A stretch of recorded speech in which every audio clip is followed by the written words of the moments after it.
কিছুদিন আগে তোমরা তো জানোই যে আমরা গেছিলাম ভিটুতে, তো সেখান থেকে মেয়ের জন্য কিছুই কেনাকাটা করা হয়নি। তো ওর বাবার মাথায় তো ওই একটাই টেনশন যে ছেলের জন্য নিয়ে এসেছি, মেয়ের জন্য আনিনি।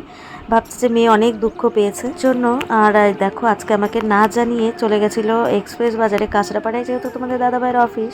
তো আসার পথে এক্সপ্রেস বাজার থেকে এই যে নিয়ে এসছে দুটো প্যান্ট, দুটো টপ, আর ছেলের জন্য একটা শার্ট নিয়ে এসছে। আর নিয়ে এসছে দেখো এক বান্ডিল খাতা নিয়ে এসছে। তো এই অবধি সব কিছুই ঠিকঠাক ছিল, আমি এতে কিছু মনে করিনি, কিছু বলিও নি। আর মাথাটা কোথায় গরম হয়ে যায় দেখো, এক গাদা গাড়ি নিয়ে এসছে। গাড়িগুলো তো হয়তো ক্যামেরায় দেখে মনে হচ্ছে ছোট, কিন্তু বিশেষ করে অনেকটাই বড় বড় গাড়ি। আর আমি একটু খুবই রাগারাগি, একটু না অনেকটাই রাগারাগি করেছি যে তুমি এত দাম দিয়ে কেন টাকা নষ্ট করে এতগুলো গাড়ি আনতে গেছো। বাবু যেহেতু এখন শুধু গাড়ি ভাঙে, মানে খেলার থেকে বেশি ভাঙচুর করে, তো এমনি যে কটা গাড়ি আছে ওগুলোই গোছাতে গিয়ে আমার জীবনটা বেরিয়ে যায়। তারপরে এই দেখো একটা ব্যাটারি গাড়িও নিয়ে এসছে। আর তোমাদের কি বলবো, গাড়ি কটা এনেও পারেনি, গাড়ি কিন্তু একটা গাড়ি পুরো 3 টুকরো করে ফেলেছে বাড়ি মেরে মেরে।